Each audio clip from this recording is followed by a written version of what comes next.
E quero dizer que o que eu preparei para vocês aqui hoje foi uma sequência de questões que eu espero que sejam instigantes para depois nós podermos debater. Então, vou fazer algumas definições iniciais, algumas colocações que nos ajudem a compreender a globalização, os fluxos transnacionais e o multiculturalismo. Mas nós não vamos parar no multiculturalismo, nós vamos também introduzir um novo debate que está cada vez mais forte na América Latina e acho que é muito pertinente para o Brasil. De toda maneira, antes de chegar lá, temos que fazer algumas definições iniciais. Em primeiro lugar, vocês vão pensar, por que será que ele está falando de globalização o tempo todo, quando o título da palestra é Mundialização, Fluxos Transnacionais e Multiculturalismo. Na verdade, mundialização e globalização são sinônimos. Você tem, na literatura francesa, a tendência a chamar, em vez de globalização, eles chamam de mundialização. Na literatura anglo-saxã, especialmente a norte-americana, se chama a mundialização de globalização. Como eu estou mais habituado de chamar esses processos de globalização, vou me referir mais à globalização do que à mundialização. Mas, na verdade, estamos falando da mesma coisa. Na verdade, a gente também precisa começar com uma afirmação que, às vezes, as pessoas não se dão conta de que existem muitas novidades que aparecem no mundo intelectual, enfim, nos jornais, na linguagem dos políticos, na vida acadêmica, e muitas vezes essas novidades, elas nos induzem, elas nos fazem crer que tudo começou ontem, e não é bem assim, né? A primeira coisa que a gente tem que ter bastante claro quando a gente fala sobre globalização ou mundialização é de que estamos falando de um processo histórico, e de um processo histórico antigo. Na verdade, esse processo histórico ele se refere à integração do mundo numa entidade cada vez mais global, cada vez mais de escala planetária. E isso só começa a existir, de fato, a partir do século XV e XVI. Então, nós estamos falando de um processo que tem pelo menos 4, 5 séculos. Especialmente, o momento fundador disso é quando a Europa sai do seu território, transborda do seu território e descobre, dentre outros lugares, esse lugar que nós estamos aqui, o Brasil, e, enfim, o que é a América Central, o chamado Novo Mundo em geral. Aí nesse momento, com as grandes viagens do final do século XV, do começo do século XVI, que se forma essa concepção de que existe um mundo só. E se descobrem, na verdade, todos os continentes e aquilo que mais tarde configuraria o globo conforme nós entendemos ele hoje em dia.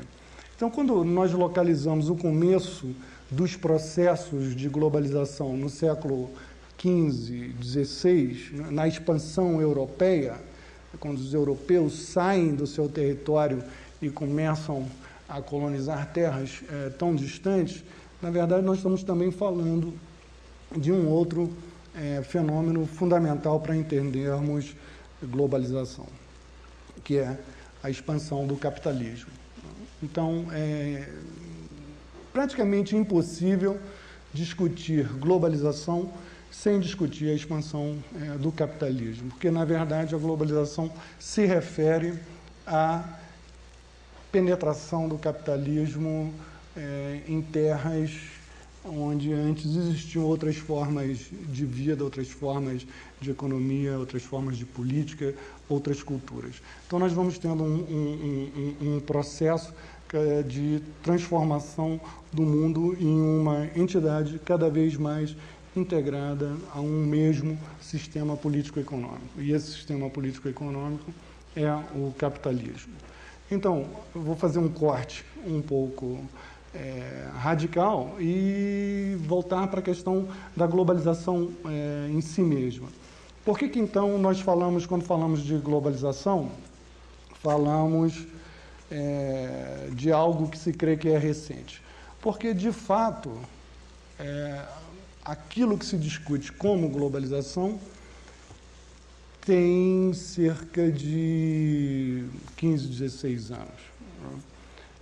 E está completamente vinculado a um fenômeno fundamental para nós compreendermos o nosso mundo, o mundo de hoje, o mundo contemporâneo.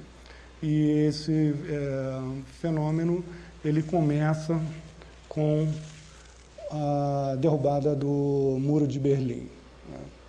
Em 1989, você acaba com um mundo bipolar.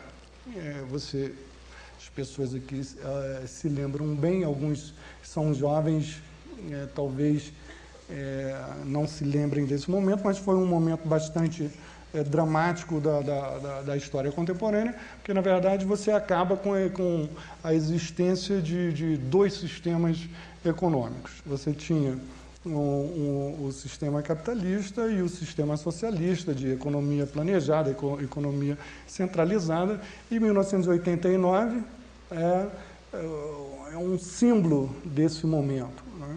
A queda do Muro de Berlim e, mais adiante, 2 anos à frente, 1991, o final da União Soviética. Então, na verdade, você passa a ter, então, um mundo único, totalmente integrado ao capitalismo contemporâneo.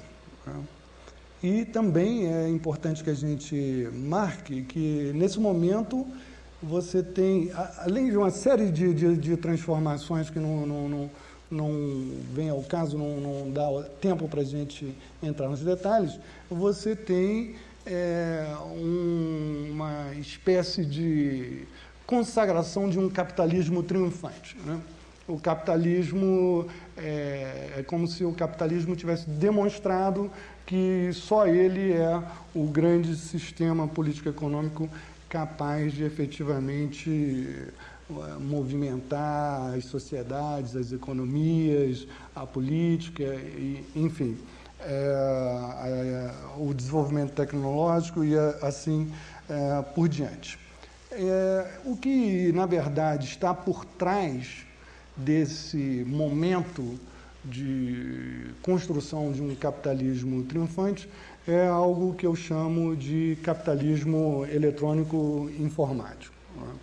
Aqui nós estamos vendo slides que são GPS para automóveis na assim chamada cidade eletrônica de Akihabara, em Tóquio. É um bairro de Tóquio que, na verdade, é um centro comercial extremamente sofisticado de aparelhos eletrônicos e de peças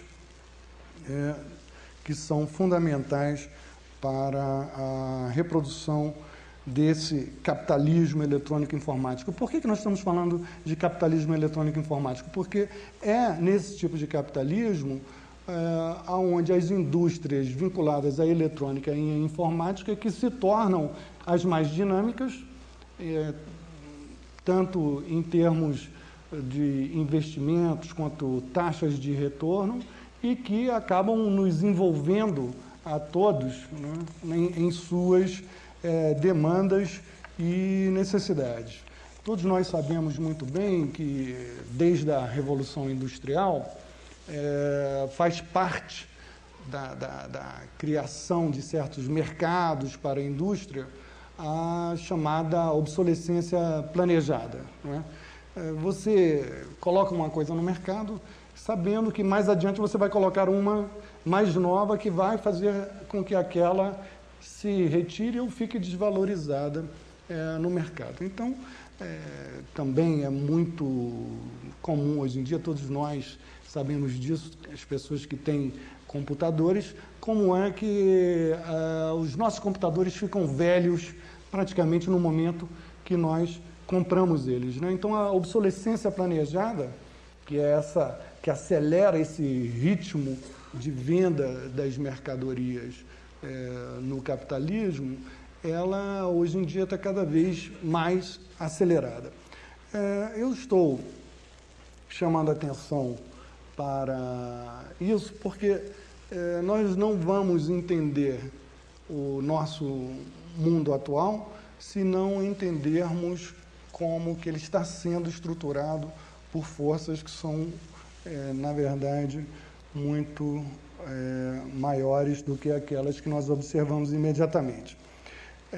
Mas, na verdade, a globalização e os fluxos a elas associados também não podem ser compreendidos se nós não considerarmos um outro processo fundamental para a construção do mundo contemporâneo. E esse processo foi descrito pelo geógrafo inglês-americano David Harvey como a compressão do tempo-espaço.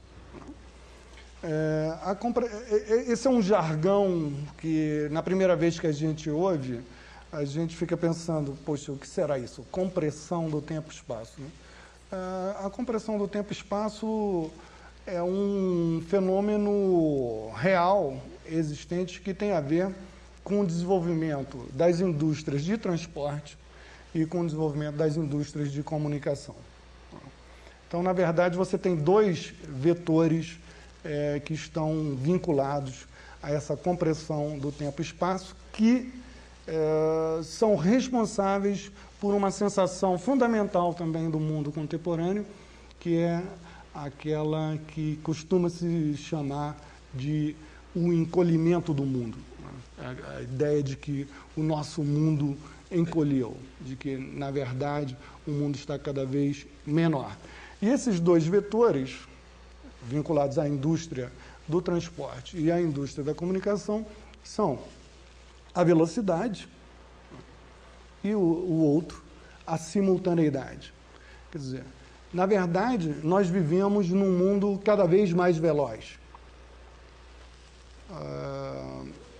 Quando a gente pensa nas velocidades que os trens, no começo do século XIX, tinham, né, perto das velocidades que trens como um trem-bala no Japão hoje, ou na Europa, podem alcançar, fica parecendo uma tartaruga, né?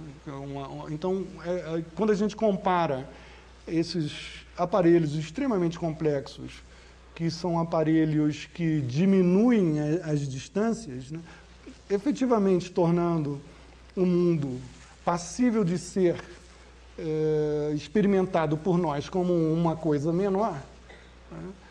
Quando a gente compara a velocidade desses aparelhos, seja um trem, a primeira locomotiva nas primeiras décadas do século XX, sejam esses trens mais modernos atuais, ou sejam os aviões, né, no começo do século XX, e os aviões supersônicos atuais, nós vamos ver que há uma diferença enorme na performance, na velocidade desses aparelhos. Então, na verdade, nós somos capazes de cada vez mais nos deslocar mais rapidamente no espaço, diminuindo as distâncias dramaticamente. Então, esse é um ângulo da compressão do tempo-espaço. Como diz o David Harvey, o espaço, a distância, está sendo aniquilada pelo tempo. Porque, claro, que a distância é a mesma. Vamos dizer, 1.000 quilômetros. Mais 1.000 quilômetros na época em que você tinha que percorrer isso em lombo de burro, levavam, sabe lá quantos dias, né? Hoje você leva 1 hora e pouco num avião a jato comercial. Os 1.000 quilômetros continuam lá, mas a maneira de nós experimentarmos, nos relacionarmos com esses 1.000 quilômetros mudou muito. E isso fez com que o mundo encolhesse bastante, porque nós podemos nos movimentar muito mais rapidamente. Não apenas nós, mas as coisas também, porque às vezes não sou eu que vou, é uma coisa. Eu mando mercadorias, né? Eu mando um presente, e isso, em vez de levar 2 semanas, 3 semanas, leva 24 horas para sair da minha casa e chegar na casa de uma outra pessoa, às vezes a milhares de quilômetros de distância, ou para chegar a um outro mercado. Então, esse vetor da velocidade, do incremento da velocidade é fundamental, porque ele também facilita a circulação de pessoas, coisas e informações, porque eu posso mandar livros, jornais do mundo inteiro, passam então a chegar no dia seguinte, em lugares que às vezes levariam, sabe lá, quanto tempo. Então, esse lado é fundamental para a gente compreender a compressão do espaço-tempo, o da velocidade. Mas, ao mesmo tempo, nós estamos também no plano da simultaneidade, né? É outra força fundamental da compressão do tempo-espaço. E a simultaneidade tem a ver com as tecnologias de comunicação. Eu peguei uma sequência de fotos de antenas. Eu comecei a fazer uma coleção de fotos de antenas e não sabia muito bem para que servia. Mas agora eu vejo que serve para muita coisa, né?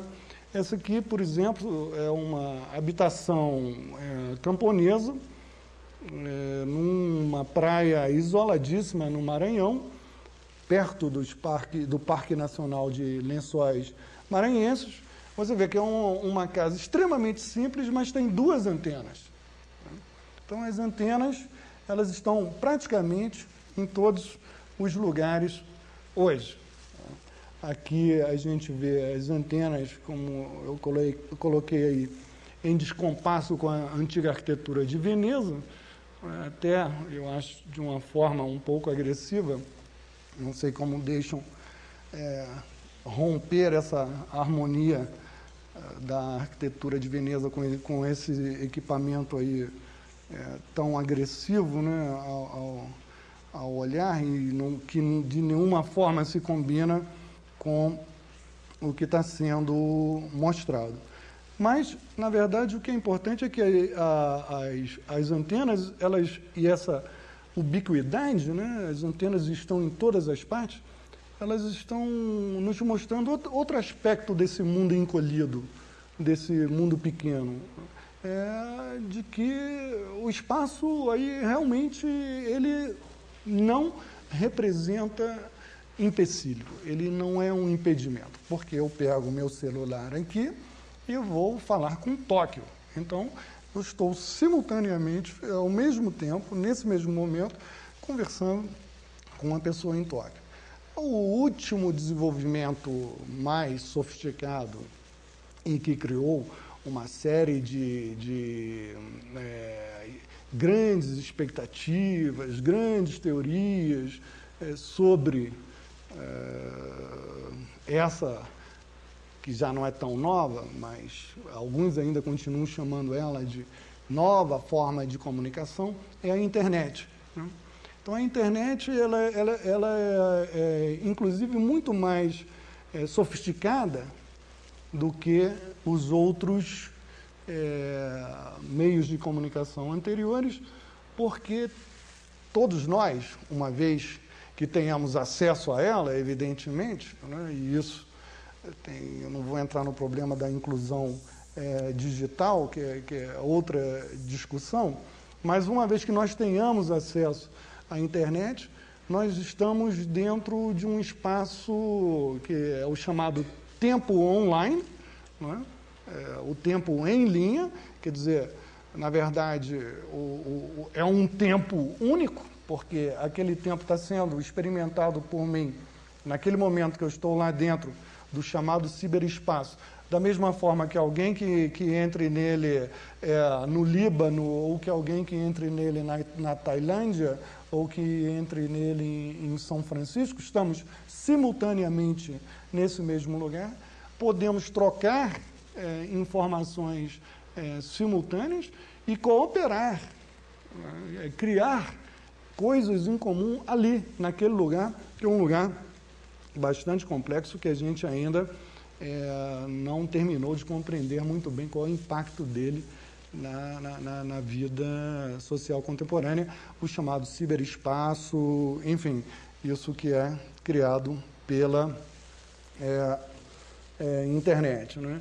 E aqui a gente vê, então, mais antenas, dessa vez, de fato, eu acho que não estão tendo um impacto tão forte na arquitetura, né?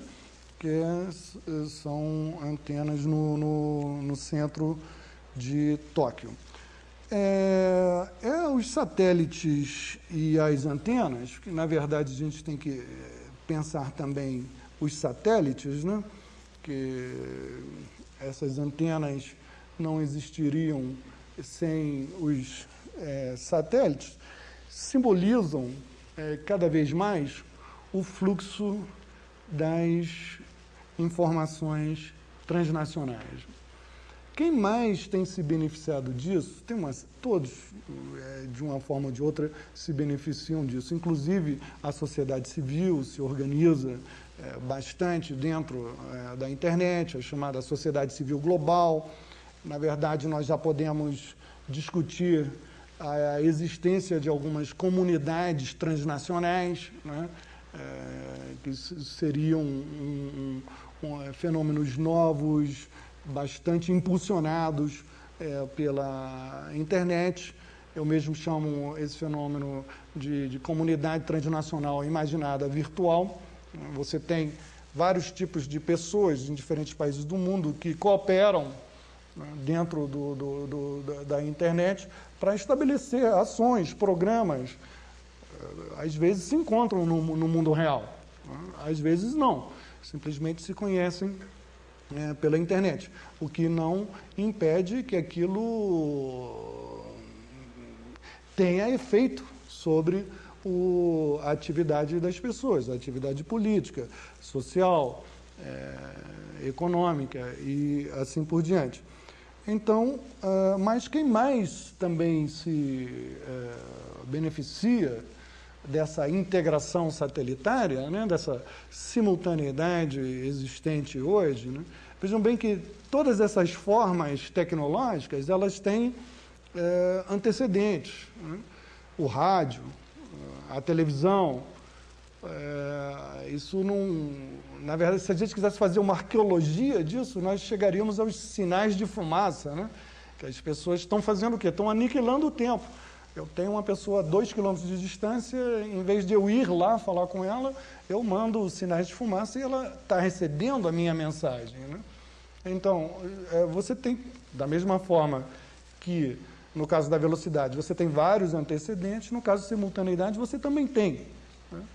Então, essa integração satelitária que transforma o nosso mundo numa unidade tão integrada, beneficia sobremaneira também o capital financeiro. Na verdade, o capital financeiro quem toma, quem aproveita grandemente esse tipo de infraestrutura global, né? Mas, além de acelerar os fluxos transnacionais, o capitalismo financeiro, o capitalismo eletrônico informático cria também novas paixões nos consumidores globais, verdadeiros símbolos de status globais. Então, o que a gente vai ver? é que todos nós, e isso, eu já falei da obsolescência planejada, como que a obsolescência planejada no capitalismo eletrônico e informático, ela vira algo extremamente rápido, né? Todos nós estamos imersos nesses padrões. Basta você ver o que acontece com os celulares, por exemplo, né? Como que as pessoas estão constantemente querendo mudar de celulares, porque tem um celular melhor, um celular que faz isso, que faz aquilo, etc. Então, existe uma série de mercadorias associadas ao capitalismo eletrônico informático que viram símbolos de status global, né? Você deseja aqueles objetos, porque quando você o tem, ele diz alguma coisa sobre você, sobre o que você pensa, sobre o seu status, sobre a sua identidade, enfim. E isso alcança a todos na sociedade. De tal maneira que hoje nós temos também essa criação de consumidores globais também em estratos populares. Eu não sei se vocês estão familiarizados, provavelmente não, com uma feira enorme que tem em Brasília. No fim de semana chegam a ir 23, 24 mil pessoas, que para a escala do Distrito Federal é muito grande, que vão nessa feira chamada Feira do Paraguai, ou também a Feira dos Importados, né? Que é um lugar como se fosse o 25 de março, em Brasília, só que com uma história muito mais recente do que a 25 de março, que a história da 25 de março, na verdade, começa no final do século XIX. E tem uma participação de migrantes sírio-libaneses muito importante na estruturação do comércio ali, né? Então, aqui, nessa Feira do Paraguai, você tem visivelmente a demonstração de que esse capitalismo, o capitalismo eletrônico informático, ele penetra capilarmente em diferentes classes da nossa sociedade e, na verdade, é uma espécie de globalização popular, né? Porque os proprietários dos boxes, né, são pessoas que, algumas vezes, várias delas, começaram como camelôs, ambulantes, e hoje são considerados como microimportadores, né? Ao mesmo tempo, também existe toda uma pedagogia de fazer com que nós nos fascinemos cada vez mais com esse universo do capitalismo eletrônico informático, que nós já vimos que é uma força central da globalização contemporânea. E, em grande medida, passa por algo que fascina as crianças, fascina os adolescentes, que são os jogos eletrônicos, são uma espécie de introdução às necessidades do capitalismo eletrônico informático, né? Porque, na verdade, eles apontam para diferentes formas de interação da pessoa com a máquina. Nós não podemos nos esquecer que isso aqui é uma máquina, né? Claro que é uma máquina muito diferente das máquinas clássicas, né? Alguns autores falam que a idade mecânica acabou, nós estamos na idade eletrônica. Então, se nós abrirmos aqui, não vamos ver nenhum mecanismo no sentido clássico, né? Vamos ver sistemas, circuitos eletrônicos. Mas é uma máquina, é um aparelho, né? Então, são outras formas de se relacionar com máquinas, formas de sociabilidade diferentes. os blogs, né? A proliferação de blogs no ciberespaço, o fenômeno Orkut, né? Mudando até certas maneiras das pessoas pensarem no que é público, no que é privado. Se você entra em alguns blogs de algumas adolescentes, elas às vezes contam ali detalhes de suas vidas íntimas, como se fosse o seu diário secreto, né, de papel, que estava ali, que escondido no armário do seu quarto. Mas não, está naquilo que eu chamo o espaço público virtual. Mas as pessoas se esquecem de que, na verdade, é um espaço público virtual. E você também tem, aí, associado a todo esse universo, formas de controle social, novas e cada vez mais difundidas. Por exemplo, quantas vezes você vê aquele bonequinho, né, diz assim, sorria, você está sendo filmado.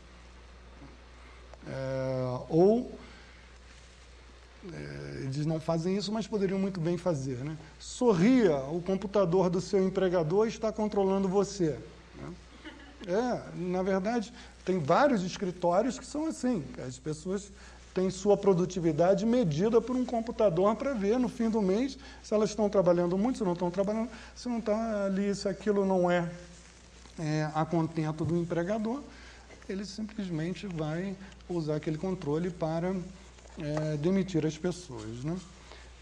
Como eu disse antes, os setores populares procuram se apropriar de certas fatias criadas pela facilidade de reprodução de alguns dos objetos mais cobiçados do capitalismo eletrônico informático globalizado, né? Então aí você tem todo o fenômeno associado à pirataria, que é toda uma discussão enorme, e que criam também universos muito híbridos, né? Esse aqui são DVDs que você tem tanto últimos sucessos de Hollywood quanto cantores brasileiros populares, né?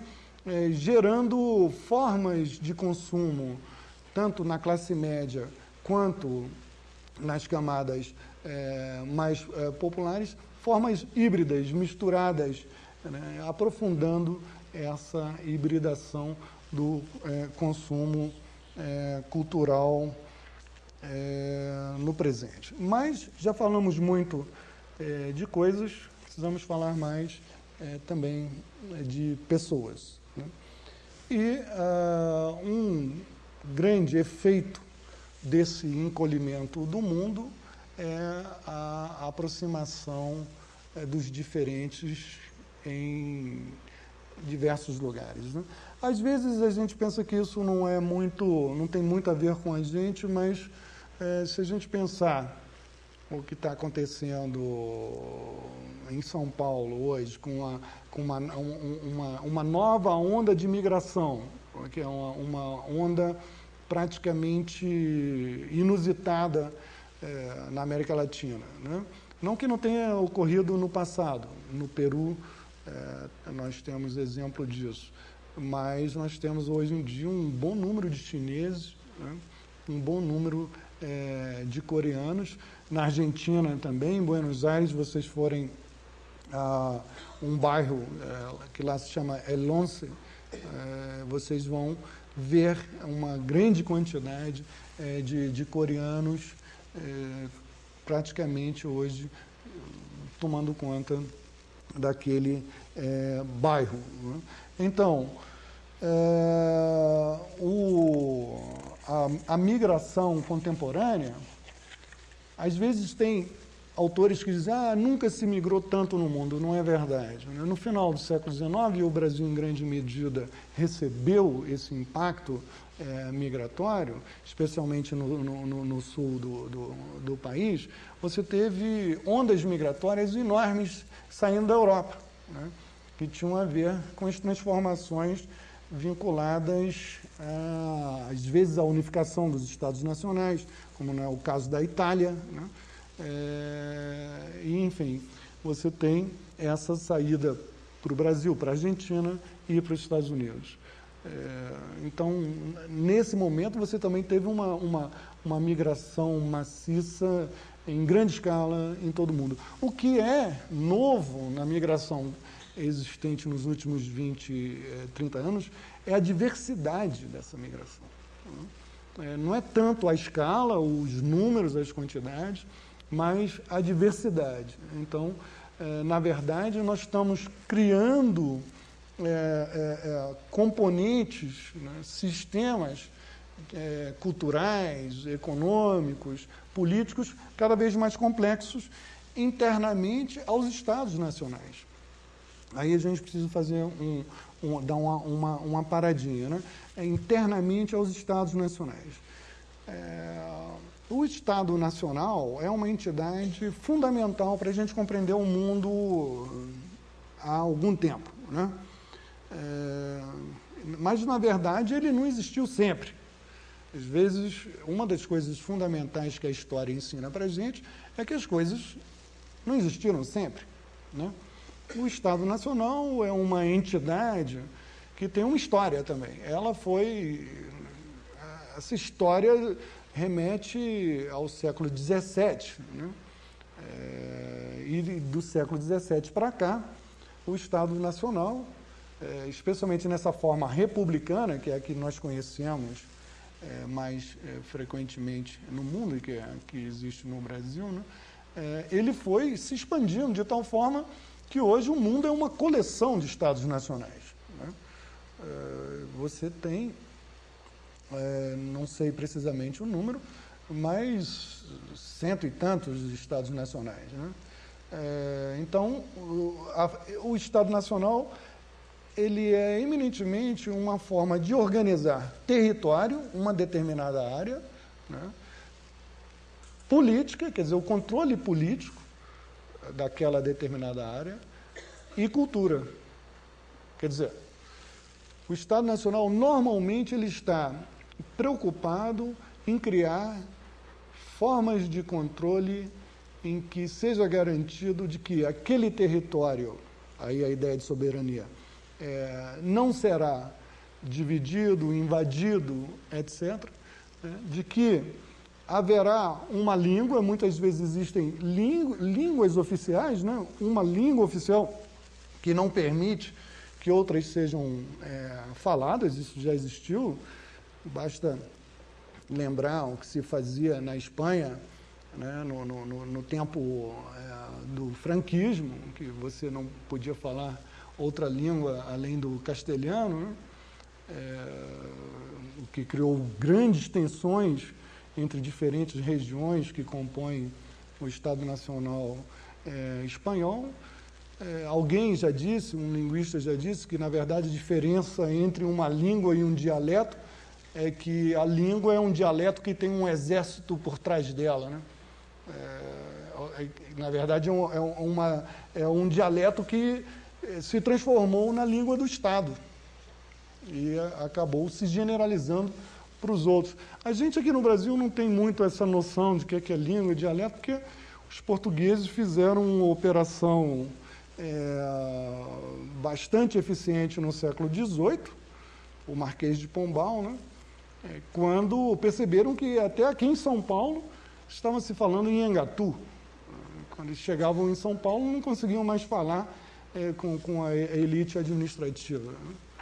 Porque falavam uma mistura de tupi geral com português. Aí o Marquês de Pombal disse, não, acabou essa história, tem que ser só português mesmo, e, enfim, então nós não sabemos muito bem, mas na Europa é muito comum, né? Você às vezes viaja 200 quilômetros e as pessoas no mesmo país estão falando versões completamente diferentes da mesma língua, ou dialetos, ou às vezes versões que não, como é o caso do basco, né? Na Espanha, para voltar ao exemplo espanhol. Então, o Estado Nacional, ele, em grande medida, é uma máquina de criar homogeneização cultural. Porque tem uma mesma lei, tem um mesmo sistema educacional, uma mesma língua. Então, a a criação dos Estados nacionais, e eles se consolidam radicalmente no século XIX, é também um grande processo de homogeneização cultural. O que acontece?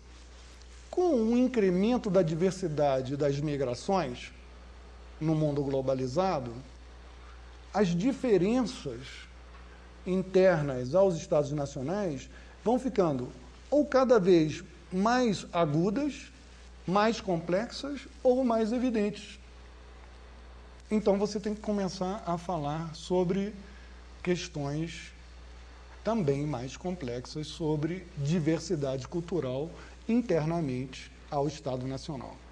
E aí é onde é que você começa a ter fluxos e trocas novas entre pessoas e suas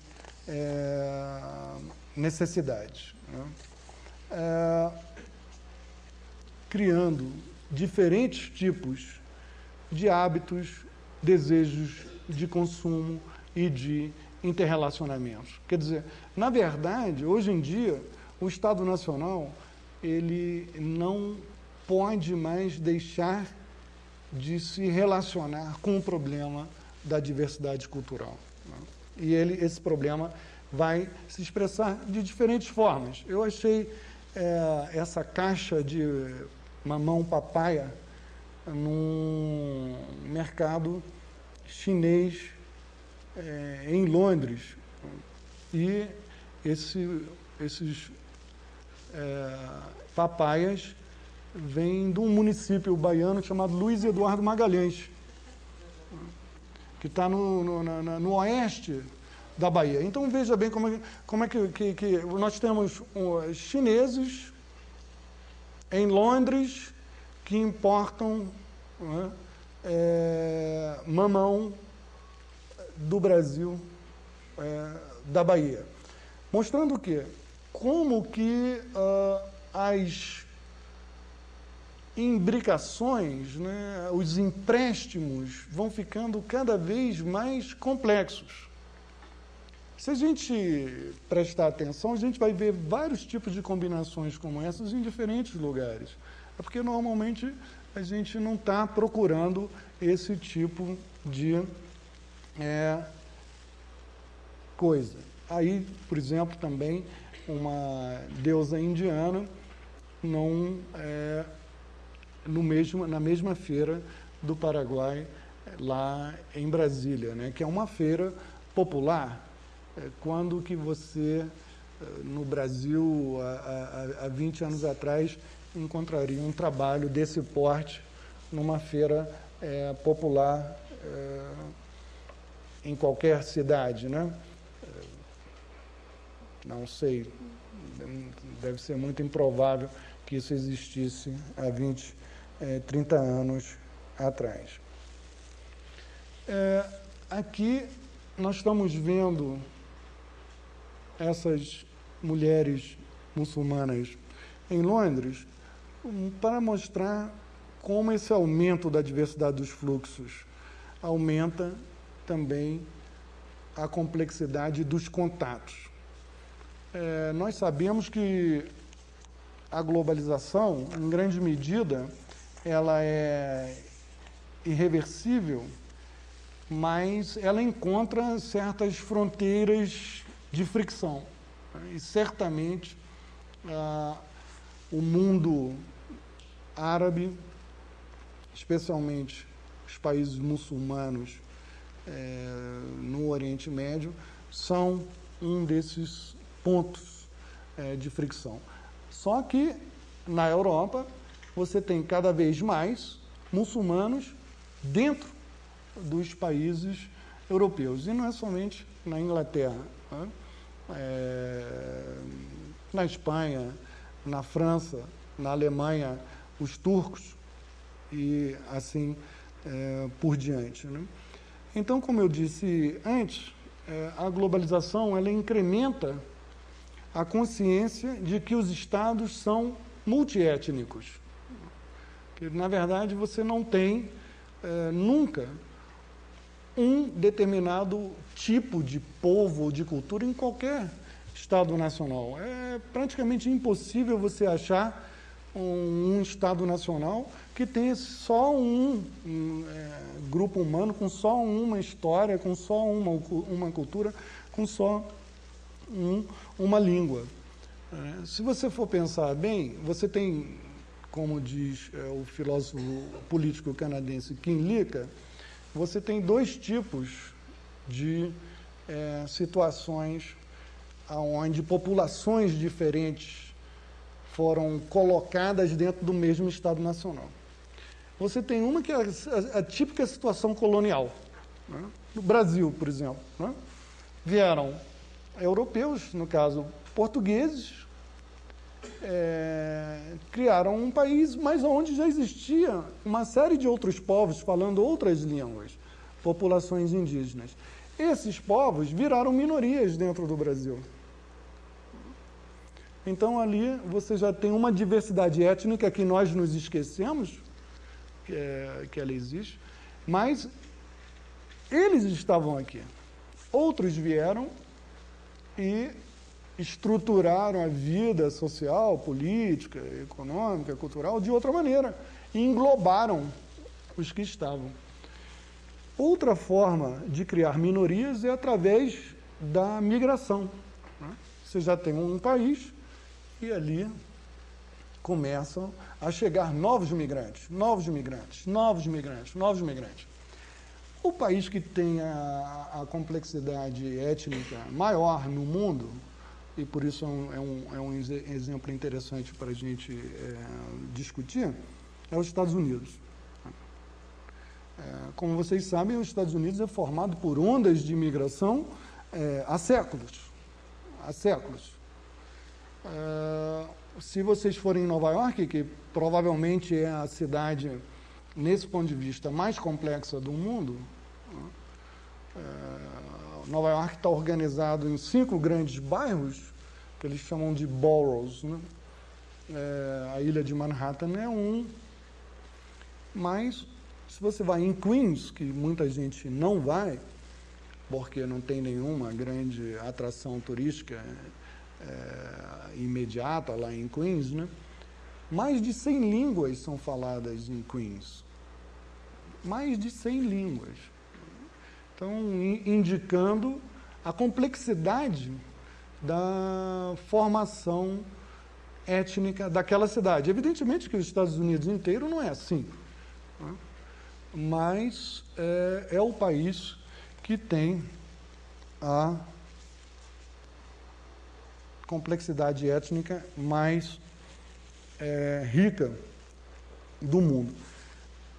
Quando você tem essas populações diferentes, né, você tem que, essa presença de diferentes ao mesmo tempo, você tem que criar, você não tem que criar, surgem, né, ideologias a respeito de como que eu me relaciono com os diferentes.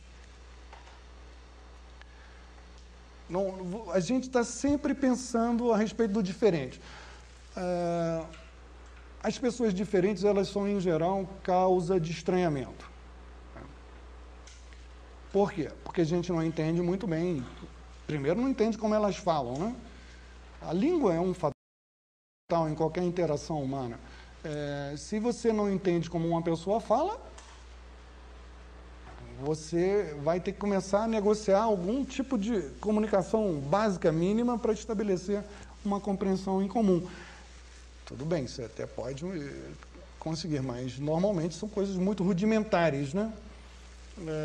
Então é fundamental a língua. São sistemas de crença diferentes, são comidas diferentes. Algumas a gente acha muito estranho. Poxa, esse pessoal come isso. Ou eles acreditam em deuses que são assim, assim, assado. Então é problemático.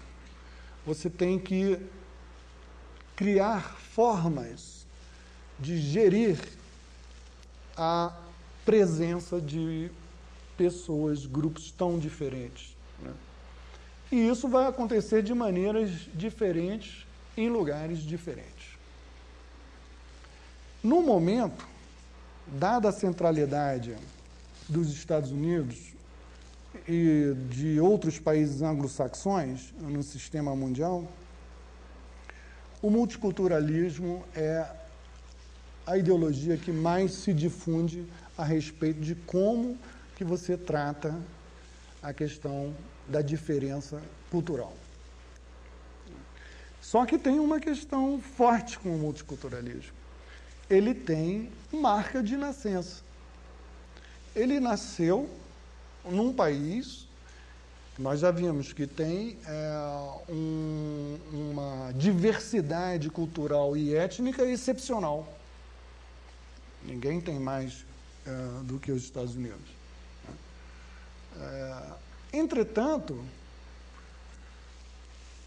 a tábula rasa da questão multicultural nos Estados Unidos passa pelo lugar do negro nos Estados Unidos, pelo lugar do assim chamado afro-americano, que é como o negro é chamado atualmente nos Estados Unidos. Essa é uma terminologia que nem sempre existiu. Então, nós só vamos entender o multiculturalismo se entendermos também a especificidade do racismo norte-americano. E é um racismo bastante peculiar, ainda que ele tenha muitas semelhanças com outras formas que outros povos anglo-saxões, como os ingleses, como os canadenses, como os australianos, veem outras raças, outras minorias étnicas. Mas, na verdade, o multiculturalismo resulta de um grande movimento político, social, que se desenvolve a partir dos anos 50 nos Estados Unidos, que é o movimento pelos direitos civis que os negros americanos lutaram para acabar com o racismo segregacionista norte-americano.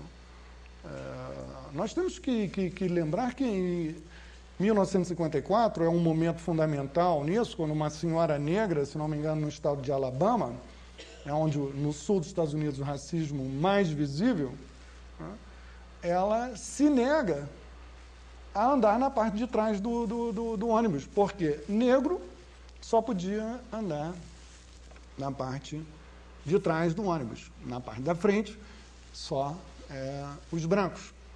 E você tinha banheiros diferentes. Banheiros para negros, banheiros para brancos. Instituições diferentes. Em alguns lugares, o negro era proibido, e vice-versa, de se casar com branco. Então, você tinha um racismo segregacionista, onde a linha entre um grupo e outro é rígida, é clara, não pode, é assim, pronto, não dá para cruzar. Outro exemplo clássico disso é o apartheid, na África do Sul, depois de 1948, também a mesma coisa. Branco não podia casar com negro.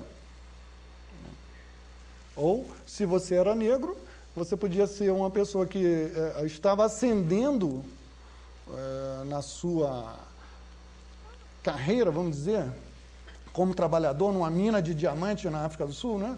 A África do Sul tem grandes minas, alguns dos melhores diamantes do mundo estão lá, né? Só que você chegava na chamada linha de cor e batia no teto. Dali para frente você não subia. Por quê? Porque você era negro. Só por causa disso. Então, são racismos específicos e diferentes. Na década de 60, os Estados Unidos, na verdade, têm que refundar a nação a partir de um novo pacto político no qual o multiculturalismo é fundamental.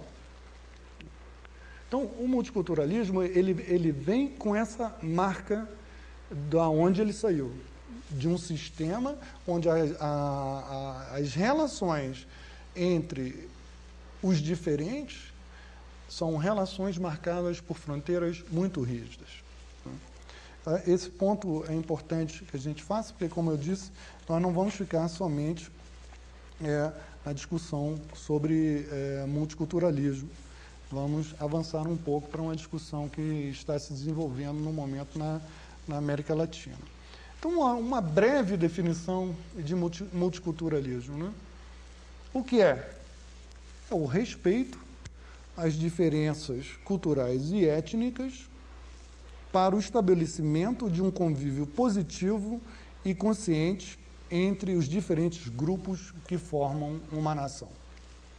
Então, enquanto tal, o multiculturalismo deve ser altamente valorizado, porque ele está falando, né, da necessidade de um convívio positivo, de iguais. Mas nós já vimos que ele tem uma marca de origem. Na verdade, o que se busca é o convívio de diferentes que se constituem enquanto tal e continuam enquanto tal, diferentes. Então, hoje, pensadores latino-americanos, como Néstor Garcia Canclini, Walter Mignolo e Arthur Escobar, estão abandonando a ideia de multiculturalismo pela rigidez da sua concepção a respeito da comunidade maior resultante, que seria quase que simplesmente apenas um agregado de múltiplos segmentos diferenciados. Vejamos o que diz Néstor Garcia Canclini em seu livro do ano passado, que se chama Diferentes, Desiguais e Desconectados, Mapas da Interculturalidade. Então, essa é uma citação do livro do Garcia Canclini. Concepções multiculturais admitem a diversidade de culturas, enfatizam suas diferenças e propõem políticas relativistas de respeito que frequentemente reforçam a segregação. De maneira diferente, a interculturalidade refere-se à confrontação e ao imbricamento, ao que acontece quando grupos estabelecem relações e trocas. Ambos os termos, multiculturalismo e interculturalidade, supõem dois modos de produção do social. Multiculturalidade supõe aceitação do que é heterogêneo. Interculturalidade implica em que aqueles que são diferentes são o que são em relações de negociação, conflitos e empréstimos recíprocos. Acaba a citação do Néstor Garcia Canclini. Trata-se, na América Latina, e aqui o papel do movimento indígena nos Andes e no México é central, de construir uma teoria da interculturalidade. É interessante que esse debate vem de dois países onde as populações indígenas são muito grandes e muito influentes na vida política e cultural, né? Tanto o Equador quanto o México. A interculturalidade parte também do óbvio reconhecimento de que todas as culturas são híbridas. Não se pode, portanto, pretender mantê-las em separado. Eis uma definição de interculturalidade de Jenner de Jesus e Yanes Ortiz, um jovem antropólogo indígena, maia e yucateco do México. Essa é uma outra definição de interculturalidade desse antropólogo maia e yucateco. Vou ler a definição dele. A noção de interculturalidade pretende transmitir a ideia de que, para que os direitos e as aspirações dos povos e culturas diferentes se cumpram, é necessário criar um novo marco de relações onde o reconhecimento e a satisfação das demandas do outro ou dos outros subalternos e excluídos sejam alcançados através do diálogo entre iguais na diferença, onde abunde o entendimento mútuo e a inclusão. Então, o que a gente pode concluir é que a interculturalidade parte da necessidade do diálogo e da compreensão da demanda dos diferentes. É um tom diferente daqueles que pretendem apenas marcar o valor da sua diferença. A interculturalidade parte da necessidade de se ver no espelho do outro diferente. O outro se vê no meu espelho e eu me vejo no espelho do outro. Quem sabe, assim, não encontraremos um mundo mais democrático, onde as identidades não tenham pretensões hegemônicas sobre as outras? Será a interculturalidade uma contribuição que está tomando maior forma na América Latina para o problema dos desafios da democracia em um mundo que reconheça que diferença não significa desigualdade? Em tempos de globalização, irá a interculturalidade substituir o multiculturalismo na América Latina? São essas as questões que trouxe para compartilhar e debater com vocês. Muito obrigado.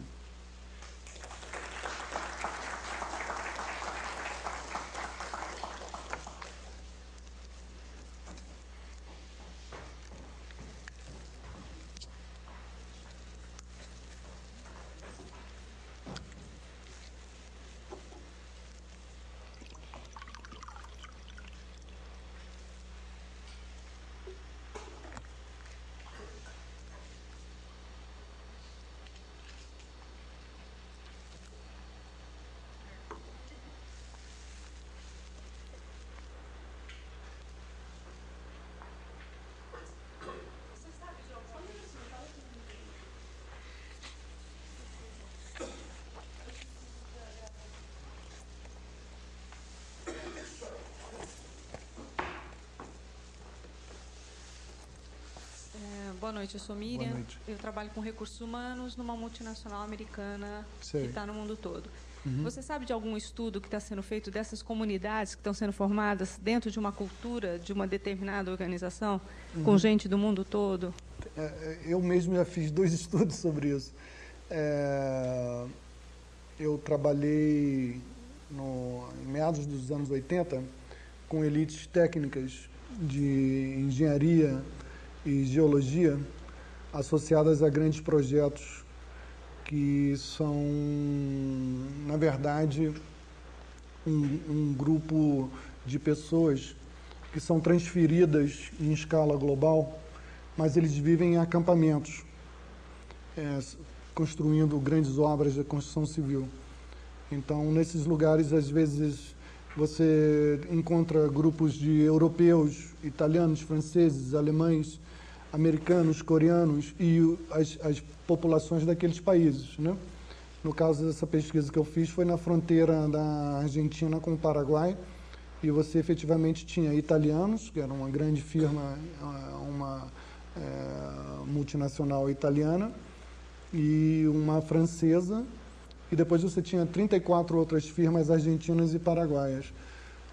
A elite técnica, ela se movimenta em escala global, porque você tem o chamado quartel-general global, né? Uma tradução literal, que vai transferindo as pessoas de um país para o outro de acordo com a necessidade da firma e das obras naqueles lugares. E essas pessoas acabam desenvolvendo sua vida laboral toda em grandes acampamentos e acabam se casando com mulheres estrangeiras, tendo filhos que são bilíngues, e no final elas têm identidades altamente complexas, ainda que muito marcadas pelo local de trabalho, pelo ambiente de trabalho. Elas são pessoas cosmopolitas, porque não estão necessariamente vinculadas a nenhum Estado nacional. Pode ser até italiano, mas às vezes só falam italiano.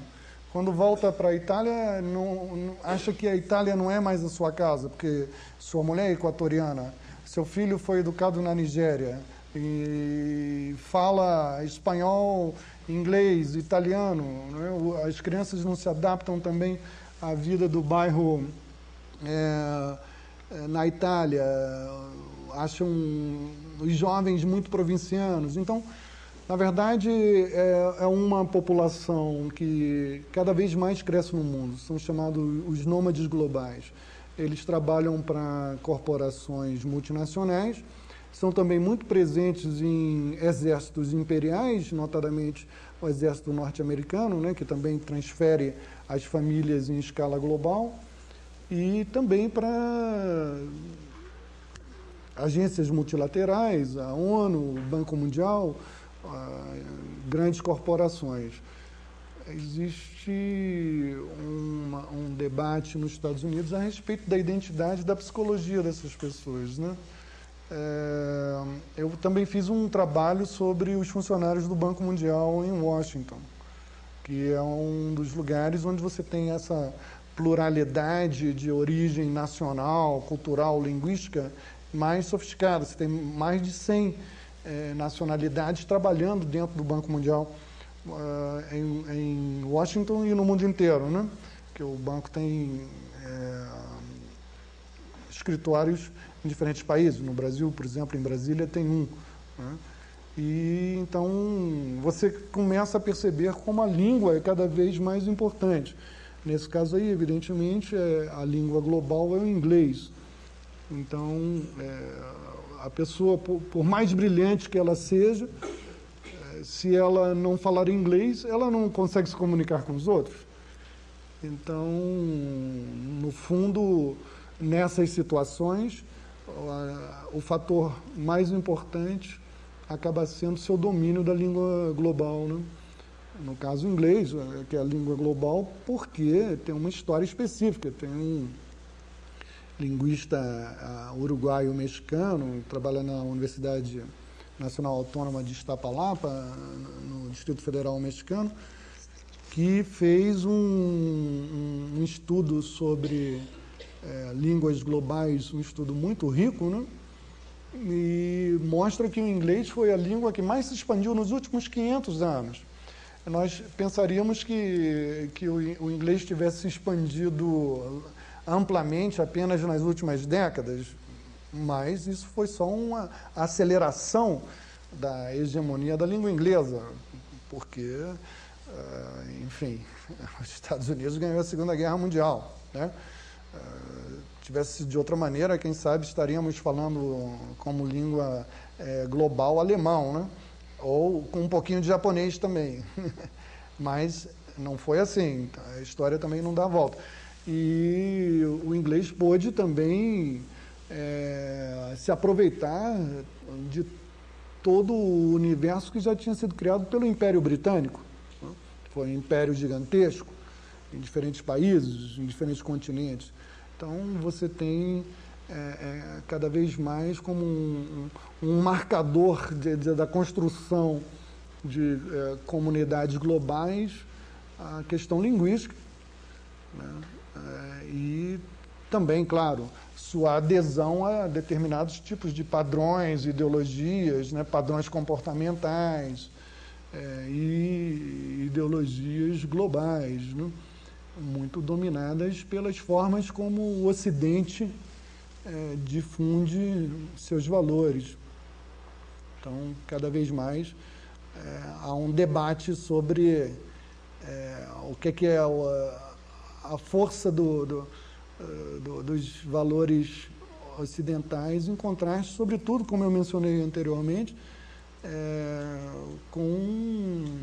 em situações mais limites, né, como a situação árabe, muçulmana ou chinesa, né?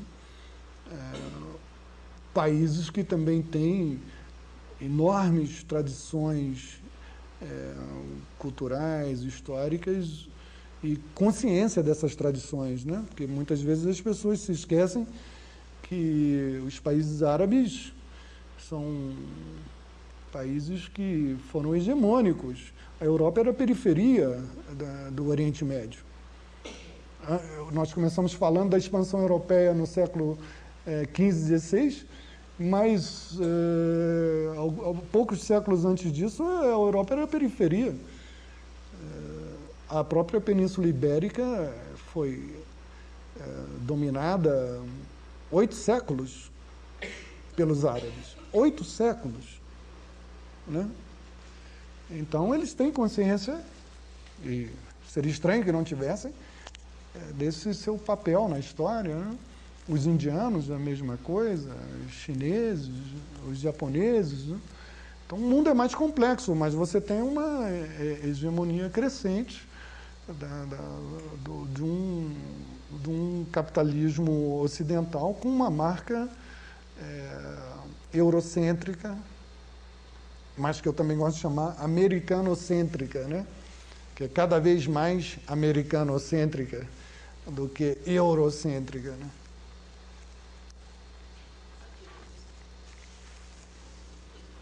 Boa noite, professor. Boa noite. Meu nome é Claudenir. Como a colega ali, não sou como a colega, né? Trabalho em uma multinacional, eu sou empregada doméstica.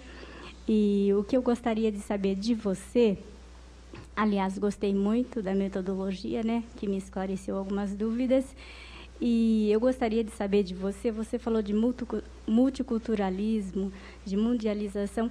Agora, eu gostaria de saber como que fica essa questão frente aos Estados Unidos, que apertou mais o cerco contra os imigrantes, né, por causa de 11 de setembro, e também a questão de Israel levanta muro, né, e você tem os próprios mexicanos sendo impedidos, depois de invadir o próprio território deles, de ultrapassar essas fronteiras, né? Então, como que se daria isso, né? Certo.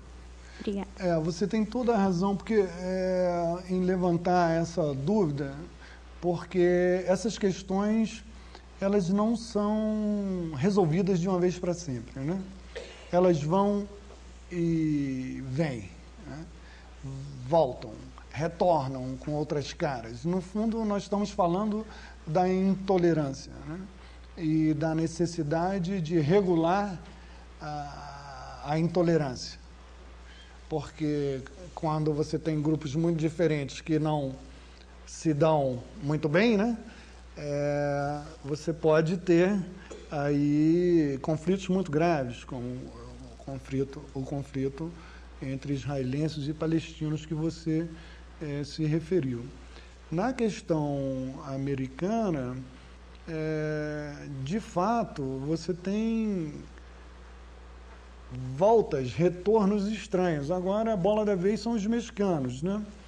Um influente pensador americano, Samuel Huntington, publicou recentemente um livro que é um libelo contra os mexicanos, justamente por causa dessas razões que você aludiu aí, né? De que os mexicanos seriam um problema para a integridade, até integridade territorial norte-americana, porque eles são a única grande minoria, que na verdade são milhões de pessoas. Essa palavra minoria, ela em si já é complicada, né? A única grande minoria que está num território que era dela antes, né? Claro que os índios também, mas os índios, enfim, adquiriram um status tão secundário na política norte-americana. Não é o caso no Canadá, né? No Canadá eles têm uma presença muito mais forte no plano político, inclusive na vida republicana. Mas, então, as coisas vão mudando, né? Agora são os mexicanos. Também, logo depois de 11 de setembro, você teve um momento em que houve uma certa perseguição contra algumas comunidades muçulmanas em algumas cidades nos Estados Unidos. Então, essa intolerância contra a diferença, ela adquire muitas faces de acordo com momentos diferentes. Claro que, como agora existe um eixo do mal, então, caracterizado por a existência de alguns países muçulmanos, né, contra o Império Americano, então você tem toda uma atenção especial também voltada para esses segmentos que anteriormente não tinham a mesma visibilidade. Mas o multiculturalismo está longe de ter resolvido o problema do racismo nos Estados Unidos, né? Ele gerou uma série de direitos para os negros norte-americanos, e direitos muito bem-vindos, inclusive no plano educacional, né? O multiculturalismo, em grande medida, começa também como um debate na educação. Que história nós estamos contando para os nossos filhos, né? Então, negros intelectualizados que reclamavam de que seus filhos iam para os colégios, para as escolas, e sabiam tudo sobre a Grécia Antiga e nunca tinham tido uma aula sobre a África, né? Então, é um debate interessante, que eu acho que ele também é necessário no Brasil. O que é que nós sabemos sobre a África no Brasil, né? Mas acreditamos que descendemos diretamente dos gregos. Mas o que é que sabemos sobre a África, né? Além de algumas coisas muito superficiais que são ditas no primeiro grau, no segundo grau. Então, mas você tem razão, é uma coisa que está em mudança, não é fixo. Nós não sabemos, por exemplo, daqui a 10, 15, 20 anos, que ideologia vai estar no lugar do multiculturalismo. Pode ter alguma outra, né? Tem a ver com as lutas sociais, por isso que eu quis colocar o multiculturalismo no âmbito dos conflitos raciais dentro dos Estados Unidos, né? De lá eles saem. Mas tem uma matriz mais ampla, porque se você for comparar os antigos impérios, os impérios que existiam antes, não os antiquíssimos, né? Os impérios clássicos, esses do final do século XIX, meados do século XIX, até a Segunda Guerra Mundial, o Império Inglês, o francês, né? O holandês. Você vai ver diferenças muito fortes da maneira como que cada um desses povos europeus tratava os outros, notadamente os africanos, em grande medida, né? Mas asiáticos também, claro.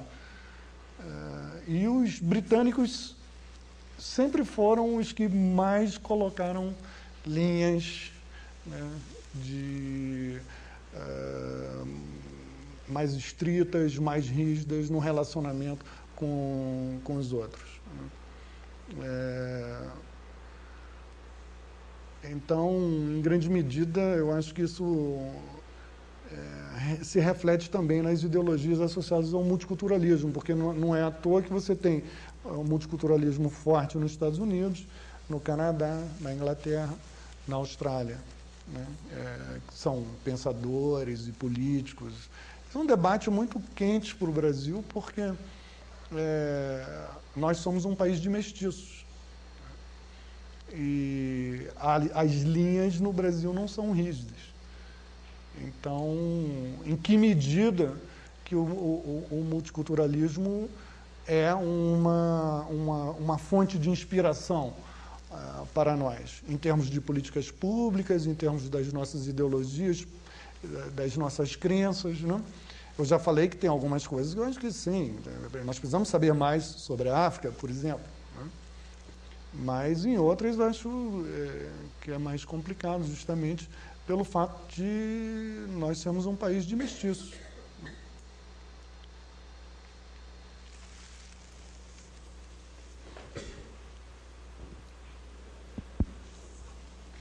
Boa noite, professor. Meu nome é Tiago, eu sou aluno da Unicamp e eu queria levantar duas dúvidas.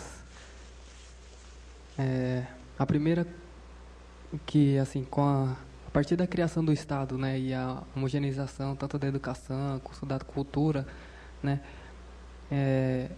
e hoje, com a gente vendo a diversidade adentrando a esses estados e tudo mais, a minha pergunta é a seguinte: estariam os estados abrindo mão da sua soberania ou eles estariam exercendo um outro tipo de soberania? Não, essa era essa a pergunta? Tem mais? Tem mais uma. Tá. E a segunda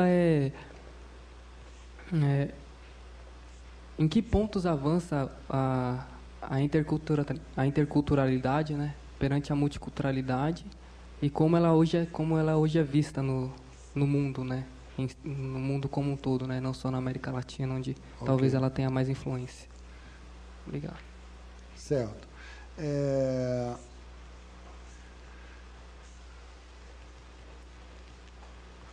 A questão dos estados nacionais, ela é uma das mais complexas na literatura sobre globalização. Em determinado momento, teve toda uma onda em que se dizia o Estado Nacional vai desaparecer, ele não consegue controlar isso, etc, etc.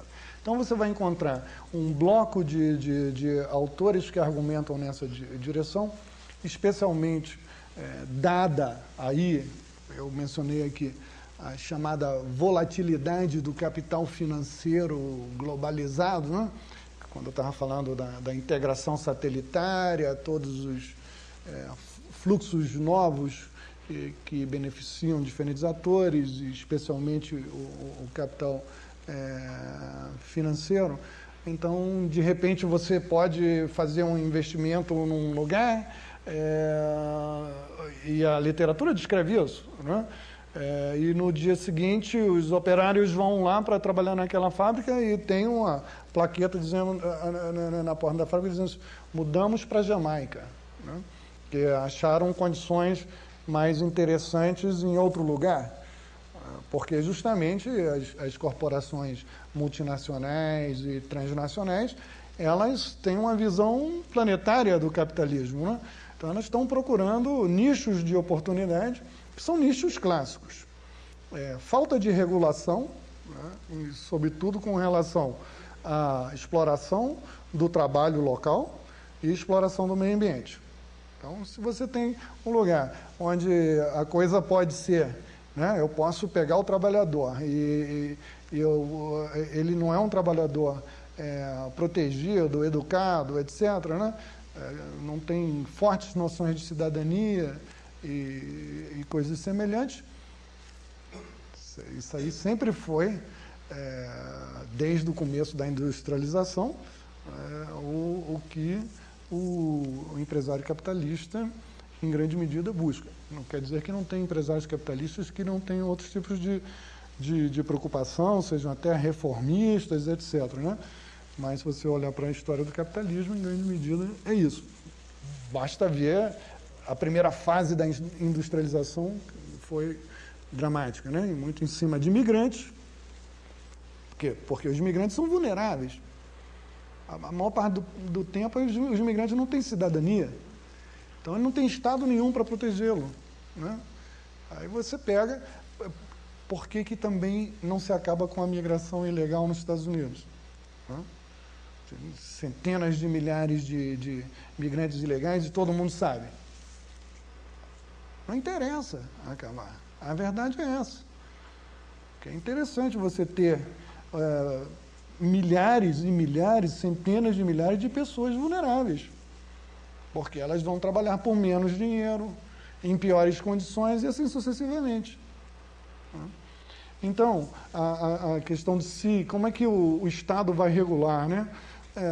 É muito complexa, porque você tem no plano econômico, você tem no plano político, você tem a criação da internet, que multiplica a possibilidade de pessoas, indivíduos, né, criarem fluxos que não podem ser controlados facilmente por autoridades, e assim sucessivamente. Agora, eu acho que, eu pessoalmente discordo da ideia, até onde a gente possa ver, né, que, como eu disse, o Estado-nação é uma forma histórica específica, ela tem 350 anos de existência, né? Então ninguém pode garantir que daqui a 350 anos vai estar do mesmo jeito. E ninguém tem bola de cristal. Se alguém disser para você que daqui a 350 anos não vai ter mais Estado-nação, ou vai ter Estado-nação, eu ficaria desconfiado. Pô, esse cara... né? Eu não acho sério fazer isso.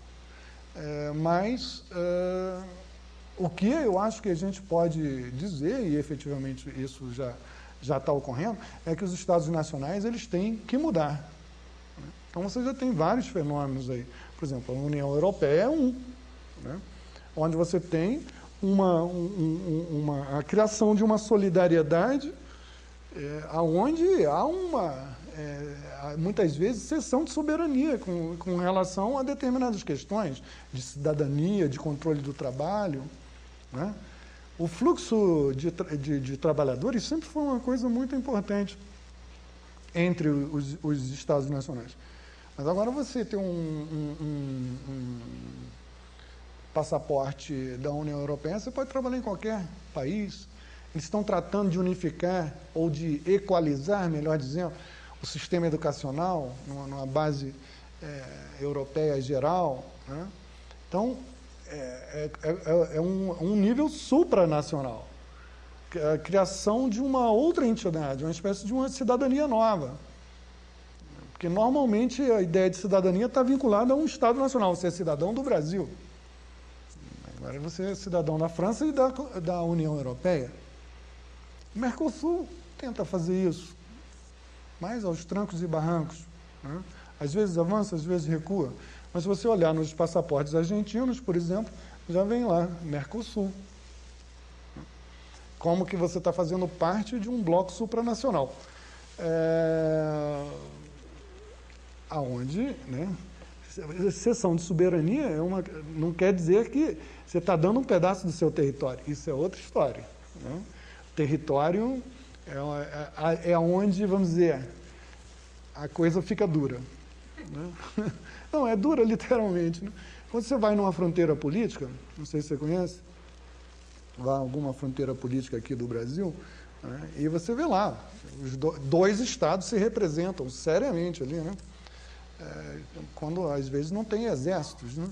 Mas tem entidades do Estado Federal lá, né? Receita, Polícia Federal, enfim, né? Então, a questão da soberania, em algumas coisas ela está mudando, em outras ela continua a mesma, né? Não bota o pé para cá não, porque isso aqui é meu território. Ah, não, mas isso aqui, vamos ver, nós podemos, quem sabe, se nós nos unirmos, então vamos cooperar, vamos fazer isso juntos e assim sucessivamente, né? Então, depende muito. Eu acho que o que a gente pode dizer precavidamente é de que o Estado Nacional ele vai mudar, e ele está mudando, né? Ele efetivamente não consegue dominar certos fluxos transnacionais. E outros ele não tem interesse de dominar, né? Mas não creio que vai desaparecer, pelo menos no nosso mandato. Né? Até no seu também, enquanto você estiver vivo, né? Porque você é bem mais jovem do que eu. Essa questão em que avança a interculturalidade com relação à multiculturalidade é uma pergunta muito rica e eu não sei se vou responder ela toda aqui, né? Eu acho que o fundamental é que, para situações como a latino-americana, onde a mestiçagem é uma questão central, que a mestiçagem não é central somente no Brasil, né? Ela, de maneira diferente, é central no México, na Bolívia, no Peru, em diferentes outros lugares, até mesmo na Argentina, né? Que a gente tem aquela imagem da Argentina como um país branco, mas a Argentina é um país formado por diferentes populações europeias. E uma coisa que a maioria das pessoas não sabe, é que na Argentina tem mais índio do que no Brasil. Então, tem muito índio na Argentina. E se você tem 10 vezes mais índios na Argentina do que no Brasil. Entretanto, se você perguntar até para alguns antropólogos, eles vão dizer que tem mais índio no Brasil, né? Isso por vários motivos que depois a gente pode debater se você quiser. Mas, então, essa questão da mestiçagem, ela complica as linhas de relacionamento entre diferentes etnias e entre diferentes origens culturais, né? Eu acho que isso é uma vantagem do debate sobre interculturalismo, interculturalidade, né? Porque esse debate admite de cara a relação com outras culturas como sendo algo positivo, como sendo algo que eu também tenho, que também faz parte de mim, e não apenas eu tenho a minha cultura, você tem a sua. Não é assim. Não existe população humana isolada que possa dizer que tem a sua cultura e o outro tem a outra. Isso é uma invenção, normalmente, a serviço de projetos de poder. A verdade é essa. No mais das vezes, projeto de poder dos Estados nacionais. O exemplo mais triste que nós temos dos últimos 50, 60 anos foi o exemplo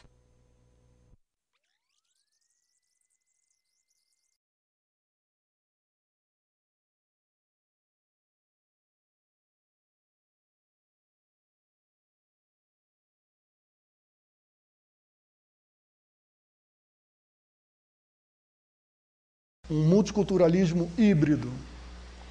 Mas eu acho que o que eu estava pensando como multiculturalismo híbrido, quer dizer, um multiculturalismo que não tem vergonha da mestiçagem, porque nós somos assim, né? Na verdade, é o que está sendo levado no debate sobre interculturalidade.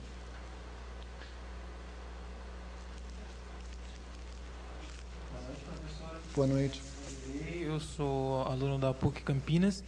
Eu gostaria que você falasse um pouco sobre o multiculturalismo, no caso, essa nova terminologia, a interculturalidade, e versus nacionalismo. Quer dizer, a gente tem, no caso da globalização, tem essas ideias disseminadas de aldeia global, tal, o surgimento dessa gama de comportamentos, né, comuns que se espalharam no mundo todo. E então eu queria que você falasse um pouco sobre essa questão da interculturalidade e o nacionalismo, quer dizer, bem crescente hoje, perceptível na Europa, a gente vê na França com Le Pen, a gente vê os neonazistas. Uhum. Eu queria que você falasse um pouco sobre isso. Essa pergunta também ela é central, porque, na verdade, ela remete para algo que eu vou falar de uma forma muito abstrata e depois nós vamos falar concretamente, que é o seguinte: toda população humana, ou todo grupo humano, ele tem formas de representar simbolicamente que ele pertence àquele grupo, àquela população. Todos nós pertencemos a algum grupo. Por exemplo, se você quiser começar com uma coisa menor que tem, você pertence a uma família, certo? Então você tem formas de se referir a esse pertencimento. Mas você nasceu numa cidade. Você diz que você é da cidade X. Então, você está dizendo que você tem muitas coisas em comum com aquelas pessoas daquela cidade X. Você é do estado Y. Então, você está dizendo que você tem muitas formas em comum, né, com as pessoas daquele estado. Aquele estado está dentro de uma região. Então, se você disser, eu sou, vamos dizer, de uma cidade que eu conheço, bem, porque na verdade eu nasci lá, em Recife. Não conheço tão bem, mas conheço. Você pode dizer, eu sou de Casa Amarela, que é um bairro de Recife, não é? Você também é de Recife. Você também é de Pernambuco. Você também é do Nordeste. Toda vez que você se encontra com uma outra pessoa, por exemplo, vamos dizer, eu sou de Recife, né? As pessoas vão me perguntar, você é de onde? Se eu disser, eu sou de Casa Amarela, todo mundo vai pensar, onde é que é Casa Amarela? E eu digo, não, eu sou de Recife. As pessoas já me localizam num determinado lugar, já me pensam de certa maneira. Já representam um certo tipo de identidade minha. Ah, você é nordestino. Bom, quando eu saio do Brasil, vou para a Argentina, ou vou para a Alemanha, a pessoa vai me perguntar, você é da onde? Você responde, eu sou do Brasil. Já virou uma coisa enorme. O Brasil tem lá 180 milhões de pessoas, 8 milhões e 500 mil quilômetros quadrados. Então, você está vendo que a gente parte de pequenas unidades, algumas que a gente até conhece razoavelmente bem, ou pensa que conhece razoavelmente bem, como a nossa família, né? Também a gente não conhece todo mundo da nossa família. Pode ser que alguém conheça, mas as famílias também são muito grandes. Até o seu bairro, a sua cidade, a sua região, o seu país, ou pode ser, você pode dizer, eu sou latino-americano, aí nós estamos falando, né, do México ao Chile, à Patagônia, quantas milhões de pessoas? Então, nós estamos sempre nos remetendo a formas de pertencer a alguma coletividade. O nacionalismo é uma forma que você vai ativar no nível do Estado Nacional. Eu sou brasileiro, né? Mas você é corintiano, palmeirense, você é paulista, você é baiano, você é muitas coisas ao mesmo tempo, né? Então, na verdade, você também é afro-brasileiro, você também é descendente de alemão, você é nipo-brasileiro, você tem múltiplas formas de pertencer a grupos diferentes, que fazem parte de você e que os outros também te percebem assim. Então, frequentemente, uma forma é mais forte do que a outra. Em algum momento, o nacionalismo vai ser mais forte do que o fato de você ser nordestino, né? Ou em outro momento vai ser o contrário. Depende muito da circunstância. Então, nós estamos imersos o tempo todo em diferentes formas de conceber participação em coletividade. E essas formas, elas não são inócuas.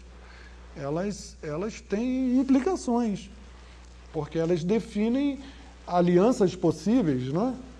Com quem que você vai fazer aliança, com quem que é parecido com você, etc. Por exemplo, migrante brasileiro no exterior, né? Ele vai querer andar com migrante brasileiro no exterior. Por quê? Porque ele se sente, se o cara é do Rio Grande do Sul ou do Amazonas, não importa.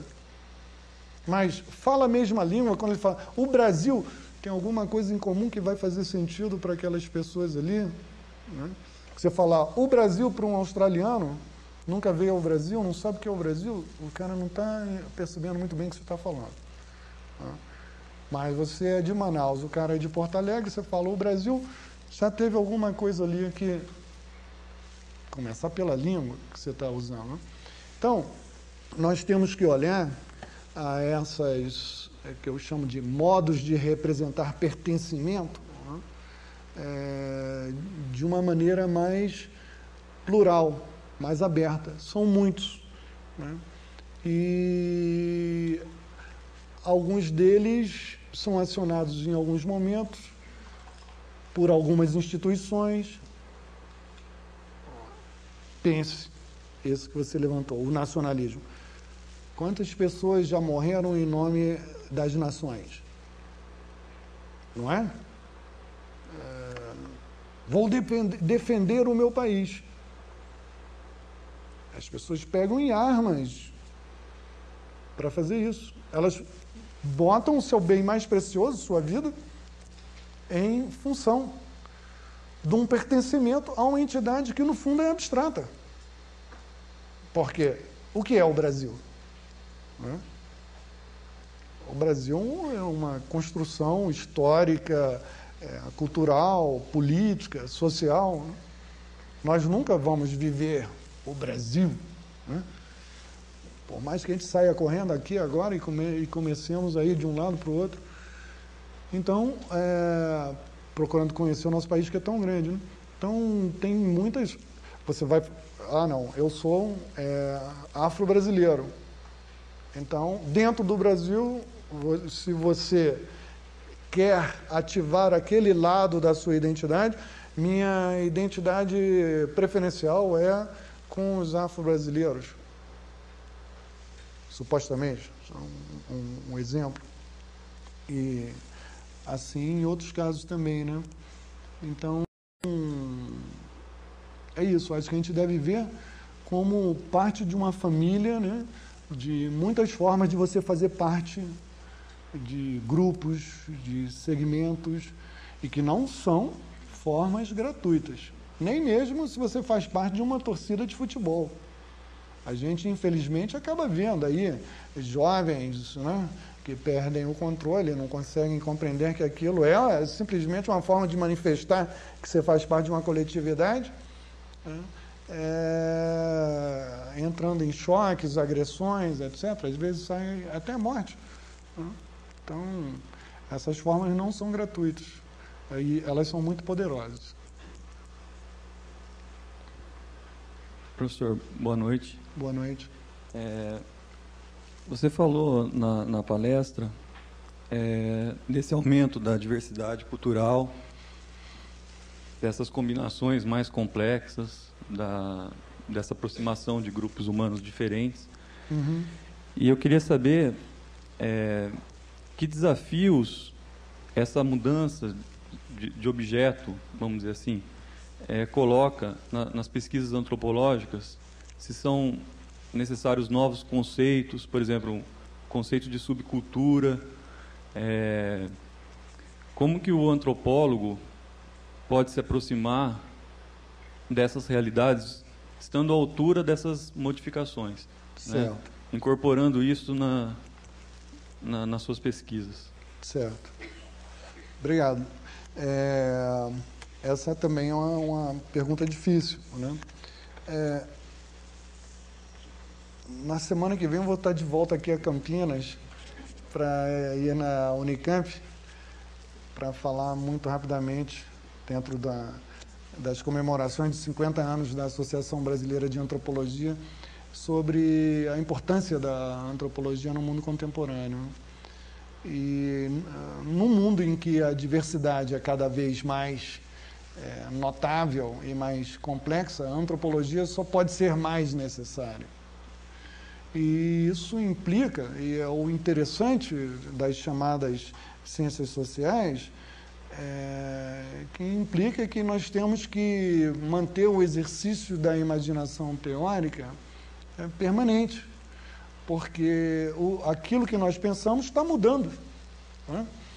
Então, você tem que procurar também concepções que deem conta das transformações. E, de fato, a literatura antropológica dos últimos 15, 20 anos mudou bastante. Por exemplo, a ideia de subcultura é uma ideia que ela foi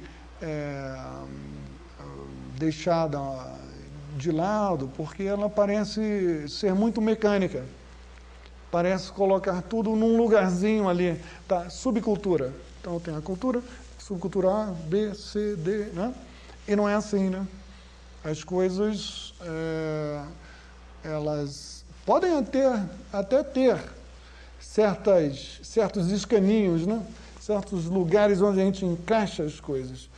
Mas, na verdade, você tem muitos fluxos entre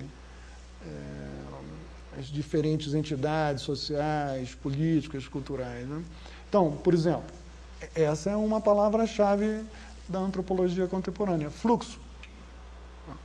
Então, em geral, os conceitos de antropologia nos últimos 10, 15 anos, talvez até 20, eles tentam capturar mais movimento, né? flexibilidade, fluidez. Então, vai se falar mais de fluxos, redes, teias, disseminação, muito mais do que em entidades fixas, né? Eu acho que é isso. É um reflexo dessas mudanças, né? É claro que, por exemplo, às vezes as pessoas exageram um pouco. Por exemplo, a ideia de desterritorialização, né? Se você levar essa ideia ao limite, que também é uma ideia que se popularizou nas ciências sociais nos últimos 10 anos ou 15, você levar essa ideia ao limite, algumas pessoas levam, a ideia de fragmentação, de hibridismo, né? Fica parecendo que você não encontra nada estável no mundo, né? E existem entidades estáveis. Na verdade, eu acho que o grande problema conceitual hoje é dar conta da relação entre o que é estável e o que é mutante na vida social, né?